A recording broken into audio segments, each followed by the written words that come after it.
Untuk contoh yang ketiga, itu ada 20 orang yang sedang antri di bioskop. Kemudian, apakah akan membeli makanan ringan sebelum antri atau setelah antri?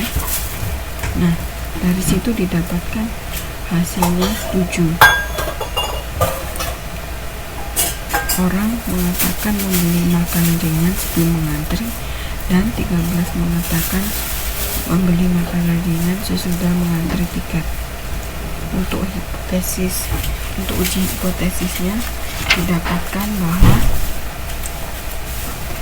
dari hasil run pengamatan ada 7. Kemudian dari tabel yang kecil dan besar ada 5 sampai 15. Maka kesimpulannya lagi-lagi diterima karena nilai 7 berada di antara 5 sampai 15. 3 sampai masuknya 3 sampai 4 gimana Mbak Asna?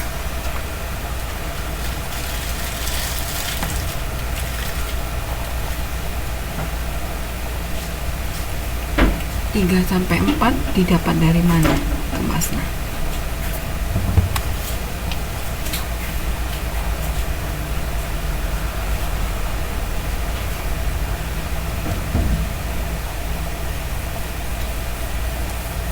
Ada yang tahu kenapa Mbak Asna nulis 3 sampai 4?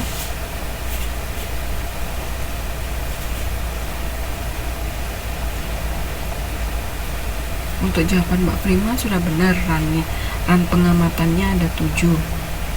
Kemudian dari situ diketahui bahwa hasil dari tabel run untuk satu sampel 5, sedangkan tabel run untuk 2 sampel itu 15. Maka nilai 7-nya itu berada di antara 5 dan 15, sehingga kesimpulannya adalah H0 diterima. Untuk Mbak Asna gimana? Sudah mengerti belum? 3 sampai 4 itu maksudnya apa?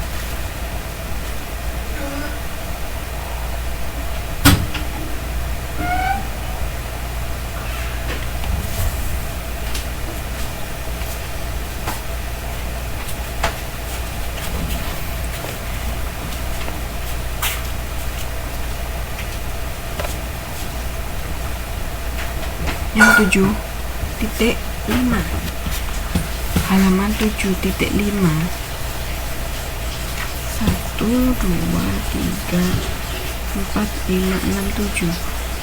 Oh, bukan. Yang 7.5 dulu.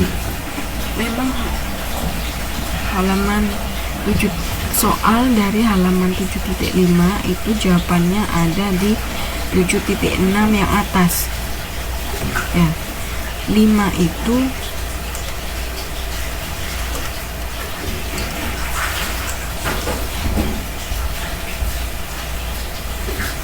hasil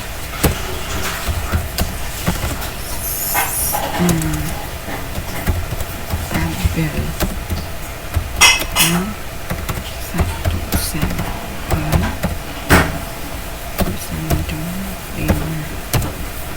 Kemudian hasil tabel run untuk 2 sampel itu sama dengan 15, sedangkan run untuk pengamatan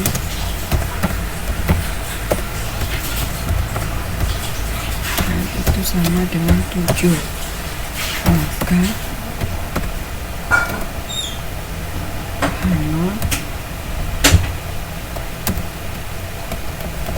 kesimpulannya apa?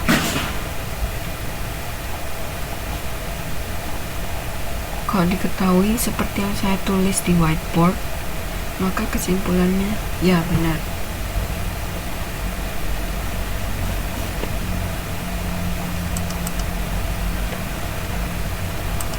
Lima dan 15 itu memang dilihat dari tabel. Tapi karena kita nggak punya tabelnya, maka kita hanya mengikuti yang ada di modul. Di modul kan disampaikan bahwa tabel run ada di lampiran. tetapi ternyata tabel RAN tersebut tidak ada di lampiran. Jadi untuk sementara paling tidak kita belajar untuk cara membaca tabel RAN. Jadi nanti ketika ada soal mengenai RAN tes, maka teman-teman nanti bisa menggunakan tabel yang disediakan.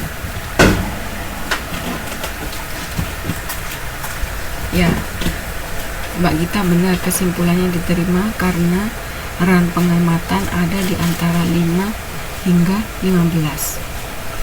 Jadi tergantung hasil tabelnya ya, bukan 5. Oke, paham. Nah, kemudian ternyata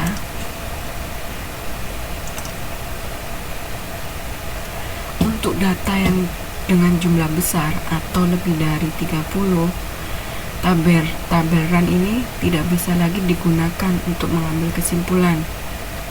Nah, untuk itu digunakan pengujian hipotesis dengan menggunakan rumus untuk TZ. TZ di sini bukan yang sama seperti TZ sebelumnya ya, karena TZ yang sebelumnya itu untuk data yang berdistribusi normal, sedangkan di sini kan pakai non parametrik sehingga kita tidak tahu distribusinya. Untuk itu digunakan rumus TZ yang seperti di halaman 7.6.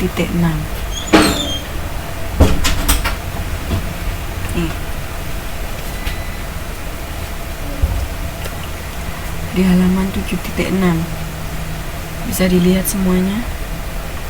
Ada rumusnya, mu R sama dengan 2N1 N2 dibagi N ditambah 1. Sudah dilihat? Mu nya berbeda ya, hati-hati. Sedangkan sigmanya nanti juga berbeda. Rumusnya memang hampir sama, tetapi berbeda. Yang digunakan berbeda.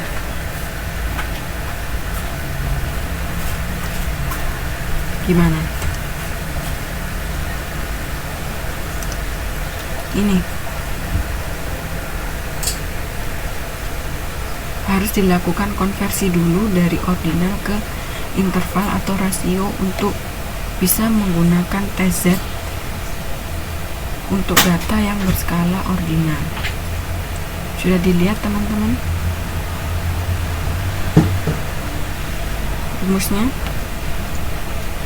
Bisa, oke. Nah, untuk contohnya bisa dilihat di bawahnya atau ada di sini.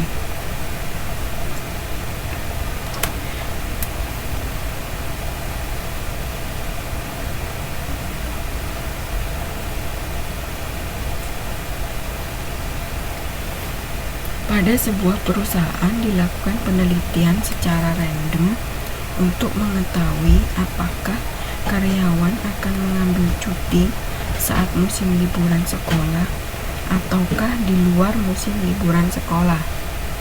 Dari 40 orang yang diteliti, ternyata 21 orang ingin mengambil cuti saat musim liburan sekolah dan 19 orang lagi mengambil cuti di luar musim liburan sekolah. Di sini kan ada T sama Y. Y itu simbol dari mengambil cuti saat liburan sekolah. Kemudian yang T itu mengambil cuti di luar musim liburan sekolah. Dari pengamatan ini berapa rannya? Ada berapa ran yang diketahui dari pengamatan yang diambil? 26, Mbak Prima betul. Untuk Mbak Gita 40 dari mana, Mbak? Rannya, Mbak, bukan 40 orangnya. Ya, rannya 26. Ingat ya, ran itu perubahan peristiwa dari Y ke T